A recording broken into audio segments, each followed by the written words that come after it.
పేరుని నాని నిన్న చేసినటువంటి వ్యాఖ్యలు వివాదాస్పదంగా మారాయి. చీకట్లో కన్ను కొట్టి రప్పారప్ప చేయాల్సింది పోయి ఫ్లెక్సీలు పట్టుకుని రప్పారప్ప చేస్తామని చెప్పి ఊరంతా తిరుగుతారేంట్రా? అది చీకట్లో కన్ను కొట్టి చేసేసే పని. మిమ్మల్ని ఎవడైతే ఇబ్బంది పెడుతున్నాడో వాడిని రప్పారప్ప వేసేసి ఏమీ తెలియనట్టు ప్రశాంతంగా మళ్ళీ వెళ్ళి బాబు ఏమైందని చెప్పి పలకరించాలి. అదిరా రప్పారప్ప అంటే మన నాయకులు చూసుకుంటారని చెప్పి రెచ్చగొట్టే వ్యాఖ్యలు నిన్న పేరుని నాని చేశాడు. సో ఈరోజు నా పేరుని నాని మీద కేసు నమోదైంది. ఖచ్చితంగా పేరుని నానిని అరెస్ట్ చేస్తారు. ఒక్కసారి వాస్తవాలు తెలుసుకుంటే వైఎస్ జగన్మోహన్ రెడ్డి గారు ప్రెస్ మీట్లు ఏ రకంగా ఉన్నాను మొన్నటి వరకు 2.0 చూస్తా, ఏ ఒక్కడిని విడిచిపెట్టను, సప్త సముద్రాల అవతల సార్ వెతికి మరీ లాక్కొస్తా, ఒక్కొక్కడు అంతు చూస్తా, ఒక్కొక్కటి సినిమా చూపిస్తా, నేనేంటో చూపిస్తానని చెప్పి జగన్మోహన్ రెడ్డి గారు వ్యాఖ్యలు చేయడం. తర్వాత జగన్మోహన్ రెడ్డి గారు వ్యాఖ్యలు చేసిన తర్వాత వైఎస్ఆర్సీపీ పార్టీకి సంబంధించినటువంటి కార్యకర్తలు విస్తృత స్థాయిలో వాళ్ళు కూడా, ఎందుకంటే పార్టీ నాయకుడు ఓతం ఇచ్చిన తర్వాత వాళ్ళు మాట్లాడకుండా ఉండలేరు కదా, వాళ్ళు కూడా విస్తృత స్థాయిలో రెచ్చిపోయారు. సో రెచ్చిపోయిన తర్వాత ఏమైంది, వ్యాఖ్యలు చేసిన వాళ్ళు సైలెంట్ అయిపోతున్నారు. ఆ వ్యాఖ్యలు పట్టుకొని కింద ఉన్నటువంటి కార్యకర్తలు రెచ్చిపోయేపాటికి కింద ఉన్న కార్యకర్తలు అరెస్ట్ అవుతా ఉన్నారు.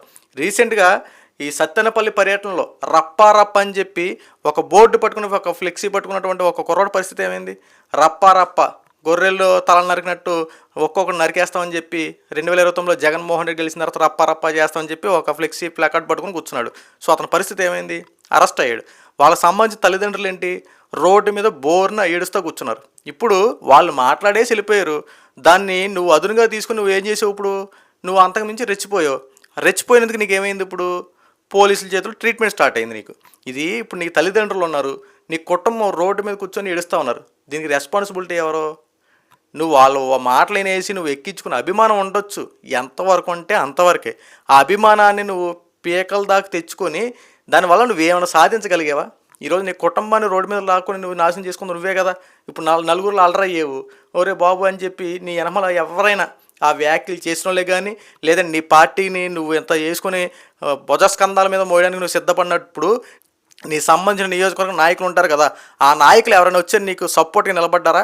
మా ఓన్ అరెస్ట్ చేశారో కరెక్ట్ కదని చెప్పి ఎవరైనా నిలబడ్డారా? నాశనం అయింది ఎవరో? నువ్వే కదా. అభిమానం ఉండొచ్చు, ఎంతవరకు ఒకసారి ఆలోచించండి. ఈ రోజున పేరు నాని చేసేటి వ్యాఖ్యలు, ఇదే వ్యాఖ్యలు చేసుకొని ఈ రోజున ఎవరైనా రెచ్చిపోయినా ఇంకోటి ఏదో స్టార్ట్ చేస్తే పరిస్థితి ఏంటి? ఇప్పుడు నష్టపోయేది మీరే కదా. ఈ పేరు నాని వచ్చి మిమ్మల్ని కాపాడతాడా, లేకపోతే ఇంకెవరు వచ్చి మిమ్మల్ని కాపాడతారా? ఈ రోజున ఇంకొక విషయం జరిగింది. గుడివాళ్ళలో నేను ఉప్పల హారిక మహిళా చైర్పర్సన్ సంథింగ్ వైఎస్ఆర్సీపీ పార్టీకి, ఆవిడ్ని యూటర్న్ తీసుకొచ్చి అక్కడ మళ్ళీ టీడీపీ కార్యకర్తలు అందరూ రెచ్చగొట్టి వెళ్ళిపోయి ఏదేదో చేసి వెళ్ళింది.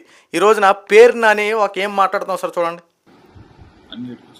సరే, ఇప్పుడు గుడివాడలో మన జడ్పీ చైర్పర్సన్ ఇష్యూ, దాని ఏదో స్టేట్ వైడ్ ఇష్యూ మీద బీసీ లేడీ మీద అటాక్ చేశారు.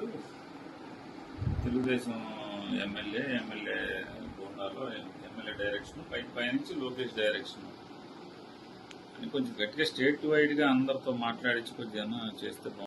చూశారు కదా, ఇక్కడ కులాన్ని రెచ్చగొట్టేలా, మత విద్వేషాలు రెచ్చగొట్టేలా ఈరోజు పేరు నాని వ్యాఖ్యలు ఏం చేస్తా ఉన్నాడు.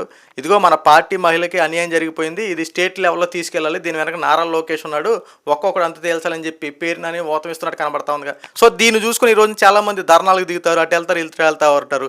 మీరు నచ్చిన విధానంలో మీరు నచ్చిన కోణంలో మాట్లాడతారు. అరెస్ట్ అయిన వాడిని ఏమైనా పార్టీ కాపాడగలుగుతుందా? ఎందుకు మీ ప్రాణం మీద తెచ్చుకుంటున్నారు? వాస్తవాలు తెలుసుకోండి. ఈ రోజున పార్టీల గురించి తిరగండి, తప్పలేదు, అభిమానం ఉండొచ్చు ఎంతవరకు, కానీ నీ ఫ్యామిలీని ఇరుకుని పెట్టే విధంగా వ్యాఖ్యలు చేయడం అవసరమా? నీ వ్యాఖ్యలు ఈరోజు నువ్వు అరెస్ట్ అవుతావు. ఇప్పుడు పేరు నాని అరెస్ట్ అయ్యాడు, ఈ వ్యాఖ్యలు చేసినందుకు పేరు నాని అరెస్ట్ అయ్యాడు. ఆ వ్యాఖ్యలు పట్టుకుని నువ్వు ఎగిరి పడ్డావు అనుకో, నీ పరిస్థితి ఏంటి? రాజకీయాల్లో ఉండి ఒక మంత్రి పదవిని చేపట్టి ఎమ్మెల్యేగా గెలిచి అలాంటి వాడికే ఈ రోజున తప్పు చేస్తే శిక్షలు పడుతున్న టైంలో ఈ రోజున పేరు నాని వ్యాఖ్యలు తీసుకున్న, జగన్మోహన్ రెడ్డి వ్యాఖ్యలు తీసుకున్న, కొంతమంది నాయకుల వ్యాఖ్యలు తీసుకున్న, నా నాయకుడు నాకు సపోర్ట్గా ఉంటాడు, నా నాయకుడు నన్ను కాపాడతాడని చెప్పి ఎవరైనా రెచ్చిపోయి మాట్లాడారు పరిస్థితి ఏంటి? నోరు అదుపులో పెట్టుకుని మాట్లాడుకోవాలి కదా. ఈ రోజున ఏ ఒక్కడు చూసినా సరే రాజకీయాలనే ముసుగులో వ్యక్తిగత విషయాల గురించి, ఇంట్లో వాళ్ళ ఆడవాళ్ళ గురించి, వీళ్ళ గురించి అసభ్యకరంగా మాట్లాడడమే తప్ప రాజకీయాల గురించి మాట్లాడడం మానేశారు. ఏదైనా పథకం అందిందా, ఆ పథకం అందలేదా, ఈ పథకం అందకపోతే దాని మీద ఎలా ప్రశ్నించాలి, ఎలా ఫైట్ చేయాలని చెప్పి ఇలాంటి అంశాల గురించి ఎవరు మాట్లాడలే. ఎంతసేపు ఇదిగో జగన్మోహన్ రెడ్డి ఆ రోజున ఎలా చేశాడు, ఇదిగో చంద్రబాబు నాయుడు ఎలా చేశాడని చెప్పి అక్కడి వరకు మాట్లాడితే పర్లే. కానీ అంతకు మించి ఇదిగో వాడంతా తేల్స్తా, వీడిని లేపేస్తా, వాడిని తీసేస్తా అని చెప్పి ప్రగల్భానాలు పలుకొని ఇరుకుని పడేది నువ్వే కదా. వాస్తవాలు తెలుసుకోండి. నీ వెనక నీ ఫ్యామిలీలు ఉన్నాయి. రాజకీయాల గురించి మాట్లాడేటప్పుడు కాస్త ఆలోచించి మాట్లాడుకోవాలి. ఈరోజు నువ్వు రెచ్చగొట్టేసేటి పేరునని ఏం మాటలు ఇవి? రెచ్చగొట్టాల్సిన వ్యాఖ్యలు ఏంటి? రాజకీయాల గురించి రేపొద్దున మనం ఓడిపోయాం, ఓటమి నుండి పాఠాలు నేర్చుకొని రేపొద్దున ప్రజల్లోకి వెళ్ళాలి. ప్రజల్లోకి వెళ్ళి మన పథకాలు ఏ రకంగా ఇస్తామో, ఏం చేస్తే బాగుంటుందో, మన నాయకుడిని మనం ఎలా గెలిపించుకోవాలని చెప్పి ఇలాంటి ప్రజలతో కార్యకర్తలతో మాట్లాడాల్సింది పోయి ఇదిగో చంద్రబాబు నాయుడు పథకాలు ఎగ్గొట్టాడని చెప్పి అంటున్నావు కదా, ఏ రకంగా ఎగ్గొట్టాడు? సో ఈ రకంగా నువ్వు మాట్లాడాల్సింది పోయి నువ్వేంటి కులాలు రెచ్చగొట్టేలా, లేదంటే మత విభేదాలు కలిగించే విధంగా, ఒకరికొకరికి చిచ్చు పెట్టే విధంగా వ్యాఖ్యలు చేసేసి ఈ రోజున వాళ్ళు తన్నుసి వచ్చి ఈ రోజున మీరేగా దానికి ప్రధాన కారణం. పోయేది కార్యకర్తలు ఇలే కదా. ఈ రోజున కార్యకర్త గురించి ఏమనుకుంటున్నారు మీరు? అసలు కార్యకర్త ఏది పడితే అది నేసి రెచ్చగొట్టేసి ఈరోజు కార్యకర్త సపోర్ట్గా ఉండే విధానం ఏది? సపోర్ట్గా ఉండి ఏం చేయగలుగుతున్నారు మీరు? ఈ రోజున మీకు సంబంధించినటువంటి వైఎస్ఆర్సీపీ సోషల్ మీడియాలో అనేక మంది అరెస్ట్ అయ్యారు, కొంతమంది కార్యకర్తలు అరెస్ట్ అయ్యారు, కొంతమంది నాయకులు అరెస్ట్ చేశారు. వీళ్ళందరికీ ఏంటి కారణం? ఒక్కటే, నోరు సరిగ్గా లేకపోవడం. నోరు ఉంది కదా అని చెప్పి ఇష్టానుసారంగా మాట్లాడేసి చేయాల్సిన పనులన్నీ చేసేసి అది చేసి ఇది చేసి ఈ రోజున మళ్ళీ మీ రోజున మళ్ళీ నీతులు చెప్పడం ఎందుకు వచ్చినాయి? ఇవన్నీ రాజకీయంలో ఉన్నప్పుడు రాజకీయ పరంగా మాట్లాడు. పేరు నాని గారు ఈ రోజున రెచ్చగొట్టేసావు, ఈ రోజున కార్యకర్తలుగా మీరు కొట్టుకు చచ్చిపోతే నేను వెళ్ళిపోతానని చెప్పి అంటున్నావు కదా. ఈ రోజున అక్కడ గౌడ్స్ తర్వాత బీసీ అని చెప్పి 2 కులం పేర్లు మాట్లాడావు కదా. ఎందుకు వచ్చినాయి కులం పేర్లు? మళ్ళీ కుల రాజకీయాలు చేయడానికి ఇది ఒక ప్రయత్నం. దీని వెనక నారా లోకేష్ ఉన్నాడు. అసలు నారా లోకేష్కిను అక్కడ జరిగినటువంటి ఇన్సిడెంట్కి ఏమైనా సంబంధం ఉందా?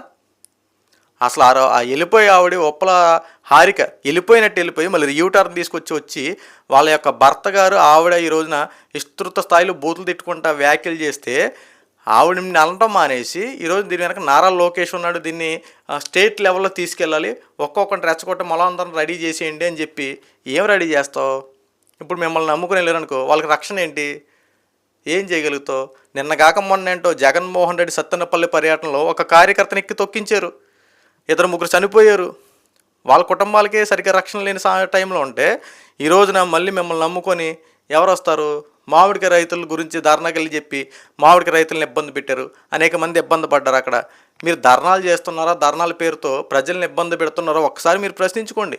ఈరోజు కూటమి ప్రభుత్వాన్ని ఉద్దేశించి మీరు వ్యాఖ్యలు చేస్తున్నారు కదా, ఏ రకమైన వ్యాఖ్యలు చేస్తారు? గతంలో మీరు మంచి పరిపాలన అందించి మీకు ఏదైనా పని చేసినట్టుంటే ప్రజలే మిమ్మల్ని గెలిపించుకునేవాళ్ళు కదా. ఈరోజు అదే ప్రజలు వద్దని చెప్పి అసలు ప్రతిపక్షం కూడా జగన్మోహన్ రెడ్డికి వద్దని చెప్పి ప్రజలు మీకు 11 సీట్లు ఇచ్చి పక్కన కూర్చోబెడితే మీరు ప్రజలకి ఏ రకంగా మంచి చేస్తారో ఆ విషయాల గురించి మాట్లాడకుండా చంద్రబాబు నాయుడు అలా చేశాడు ఇలా చేశాడు అని చెప్పి ఈ వ్యాఖ్యలు ఎందుకు? ప్రజలందరూ చూస్తున్నారు కదా, ఈ సంవత్సరం పరిపాలన చూశారు, పథకాలు ఇచ్చారో ఎగ్గొట్టారో అభివృద్ధి చేశారో చేయలేదో అని చెప్పి ప్రజలకు ఒక క్లారిఫికేషన్ ఉంది కదా సంవత్సరం పరిపాలన మీద. ఈ రోజున బాబు షూరిటీ మోసం గ్యారెంటీ అని చెప్పి మీరు వెళ్తున్నారు కదా, పోనీ రైటే వెళ్ళారు, కానీ వెళ్ళినప్పుడు మీరు ఏ రకంగా వ్యాఖ్యలు చేయాలి? నువ్వు వెళ్ళి రెచ్చగొట్టి రప్ప ఇవన్నీ ఎందుకు వచ్చిన వ్యాఖ్యలు? పథకాల గురించి మాట్లాడు. సూపర్ 6 పథకాలు ఎగ్గొట్టాడని చెప్పాను, దాని గురించి మాట్లాడు, సబ్జెక్ట్ మీద మాట్లాడు. ఎక్కడ ఎగ్గొట్టారు, ఏ రకంగా ఎగ్గొట్టారు ఎక్స్ప్లెయిన్ చేయి. ఇచ్చిన 3 పథకాలు, ఆ 3 పథకాలు అందకపోతే పోనీ ఏ రకంగా అందులో వాటి గురించి మాట్లాడు. ఏం మాట్లాడుతున్న పేరునని ఈరోజు నువ్వు ఒక మంత్రి పదవి అనుభవించి ప్రజలకి ఒక నాయకుడిగా ఉండి నువ్వు ఈ రకమైన వ్యాఖ్యలు చేయడం ఎంతవరకు కరెక్ట్? అందుకే ఈరోజు పోలీసులను అరెస్ట్ చేశారు, తప్పేం లేదు. ఎవరైనా సరే తప్పు చేస్తే నేనైనా ఎవరైనా చట్టం ముందు అందరూ సమానమే. దయచేసి ఎవరో వ్యక్తిగత దోషం చేసుకుంటూ ఇష్టానుసారంగా మాట్లాడి మీ ప్రాణం మీద తెచ్చుకోవద్దు. వాస్తవాలు తెలుసుకోండి, వాస్తవం వైపు నడవండి.